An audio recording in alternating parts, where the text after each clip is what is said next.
You are looking at the biggest money mistake in golf right now, overpaying for your irons. I mean, you've seen the options out there. They either look ridiculously cheap or they're so expensive you can't even justify it. We are looking at the trap of high-priced sets versus a sub-$300 reality that actually flat out works. And listen closely, because later in this explainer, I'm going to show you the one thing most buyers never check when chasing budget clubs, and honestly, it costs them every single time.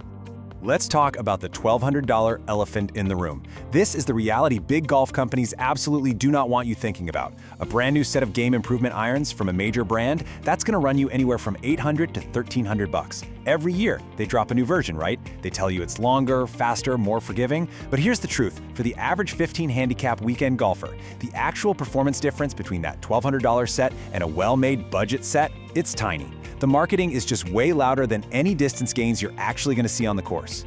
$1,200 big brand versus a sub-$300 value set. So how do we actually fix this problem? We stop looking at the spec sheet hype and start looking at what lowers your score.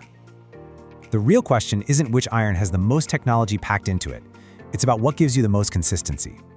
You need forgiveness, so off-center hits don't absolutely kill your scorecard. You need consistent gapping. That's a reliable 10 to 12 honest yards between every single club. You want smooth turf interaction so the club actually glides instead of digging trenches, solid durability so they last, and above all else, a proper fit. Enter the Maltby STi2 irons. This is the ultimate answer to the budget question.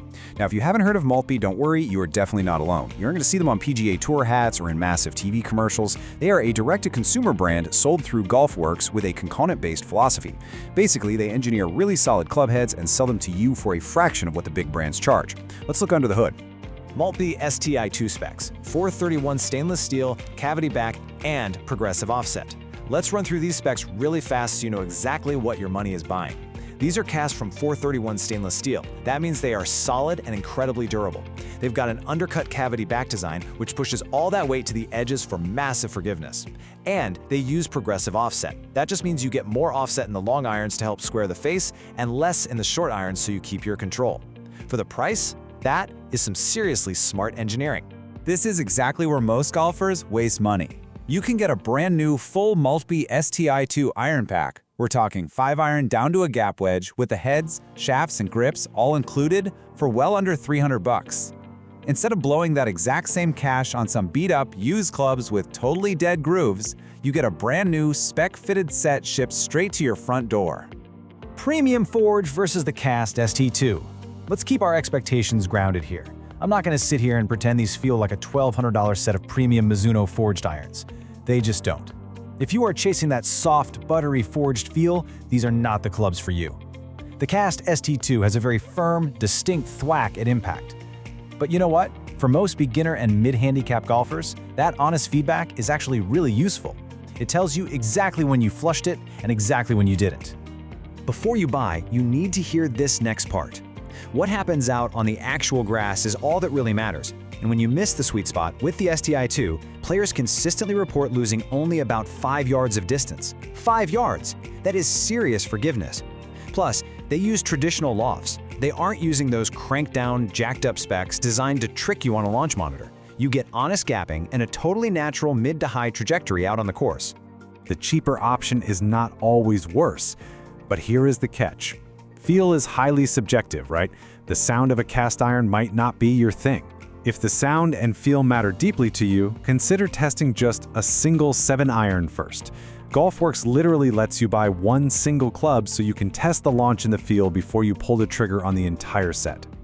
Now remember that costly mistake I teased at the very beginning?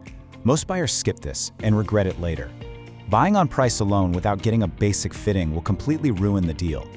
A cheap iron set that actually fits your body is always going to outperform a super expensive set that doesn't. So let's fix this right now, before you even think about hitting checkout. Step 1. Length. Step 2. Flex. Step 3. Grip. Step 4. Gapping. Here are your rapid-fire smart buyer fitting tips. First, length. You've got to match your club length to your height and your wrist-to-floor measurement. You can find free charts for this online. Second, flex. Match the shaft to your actual swing speed. If you swing a 7-iron under 75 miles per hour, regular or senior flex is your fit. Third, grip. Standard is fine for most of us, but if you have larger hands, definitely get mid-size. Finally, gapping. The STi2 gap wedge sits at 48 degrees, so make sure you budget for a 52 and 56 degree wedge to round out the bottom of your bag.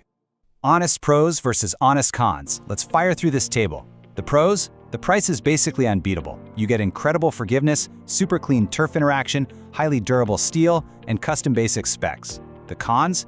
Zero brand recognition when you roll up to your course. The feel is definitely firm, the stock shafts are pretty basic, and if you start upgrading them, the price climbs fast. Oh, and there's absolutely no local in-store demo to try them out. If buying used, this next point matters a lot. You're honestly not really going to find used Maltby irons out there because the resale market for them barely even exists. Now that's a disadvantage if you're the kind of player who likes flipping old gear to fund your next set, but it's a massive advantage right now because you are essentially buying brand new, direct-to-consumer gear for the exact same price as heavily used clubs. Who should buy versus who should skip? Let's make this crystal clear. Buy the STi2 if you are a beginner, a 15 to 30 handicapper, or a budget builder looking for a super reliable brand new set built to your basic specs. Skip this set entirely if you're a single-digit handicapper chasing shot shaping control and a soft forged feel. You should also skip it if you're a golfer who just cares deeply about having recognizable big brand logos in the bag. Hey, there is zero shame in that, just be honest with yourself. This next part changes the final answer completely. What if the STi2 just doesn't fit your swing? Or maybe you want premium shafts, or you really do just want a brand name you recognize. Listen, you still do not need to spend $1,200. Let's pivot and look at some better value alternatives. Used Callaway Maverick or sub 70.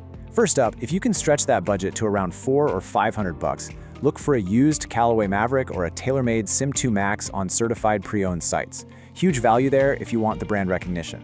Alternatively, check out sub 70. Their $699 irons cost a little bit more, but they offer fantastic direct-to-consumer value. And they actually have a demo program, so you can test them out first. Used Ping G Series. If your budget is strictly locked at $200 and you really don't want the Maltby, older used Ping G Series irons, like the G10, G15, or G20, are incredible alternatives. These things are basically indestructible on the secondary market. Just a quick warning though, check the condition of the shafts and grips very carefully so you don't get smacked with a hidden $80 re-gripping fee the week after you buy them. Final value verdict. Here is the bottom line. Buy the Maltby STi2 if you want a reliable, brand new set at a price literally nobody else can touch.